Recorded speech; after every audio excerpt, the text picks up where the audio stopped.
On est de retour cette semaine avec Philippe Roy de Perfo Elite. C'est notre dernière capsule de la saison où on va vraiment faire des éducatifs. Et cette semaine, Philippe, tu avais envie de revenir encore une fois sur le côté de posturologie. Je dis encore une fois parce qu'on l'a vu un peu plus tôt cette saison. Mais cette semaine, tu voulais te concentrer sur le côté coordination, œil-main, main-œil. En tout cas, est-ce que c'est ça exactement? Il y a d'autres coordinations? Oui. Exécution et tout.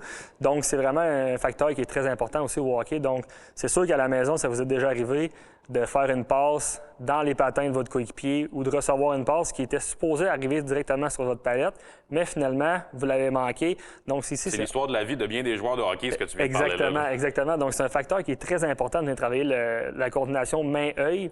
Donc, c'est vraiment ici qu'on vient travailler tout ce qui est effet de profondeur, donc avec les yeux. Puis c'est souvent cet aspect-là qui est plus difficile quand on reçoit une passe, par exemple, qui est directement sur la palette puis qu'on n'est pas capable de la réceptionner parce qu'on a des difficultés avec le côté plus coordination main-œil et les niveaux de profondeur sur la glace. Je suppose que quand tu parles de ça parfois à des jeunes qui n'avaient peut-être pas réalisé ce côté-là, ça doit les surprendre un peu d'apprendre que peut-être que la raison pour laquelle ils ont raté une passe, hormis le fait que ça peut arriver dans le jeu de hockey, mais c'est peut-être en raison aussi de l'effet de profondeur qu'on a mal développé au niveau des yeux. Exactement. Donc, en fait, la posturologie est un peu un domaine qui est un peu en effervescence ici.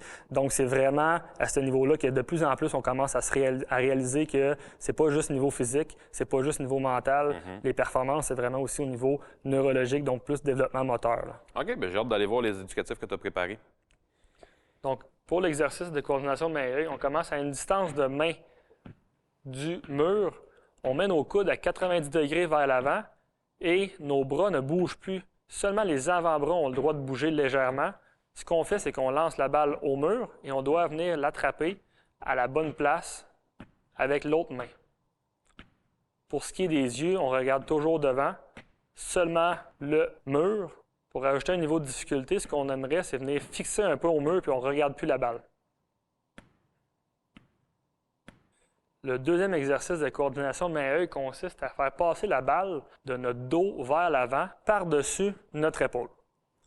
Ce qu'on veut, c'est bouger le moins possible notre corps et de suivre la balle avec nos yeux, de faire en sorte qu'on attrape la balle le plus efficacement possible, le moins loin possible, avec le moins de mouvement de notre main possible.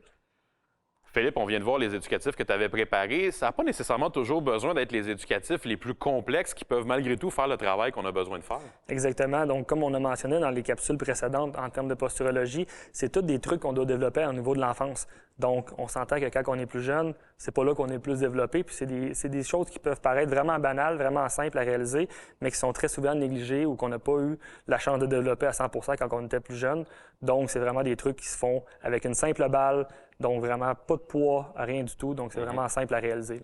On a vu les éducatifs que tu avais préparés cette saison au niveau de la posturologie, mais si les gens qui nous regardent ont envie de poursuivre ce travail-là aussi, est-ce qu'il y a d'autres alternatives pour eux s'ils ont l'impression de vouloir encore s'améliorer sur ce côté-là? Exactement, 100 % Ce qui est super simple à faire, en fait, c'est d'aller voir d'autres professionnels, comme exemple Accès Physio avec des physios, où est-ce que des fois, ça vient justement venir performer un peu plus davantage parce qu'il y a des facteurs que, en posturologie, en entraînement, les coachs sur la glace, on ne peut pas aller chercher plus loin. Donc, c'est important de s'entourer de professionnels. Parfait. Merci beaucoup, Philippe. Ça fait plaisir.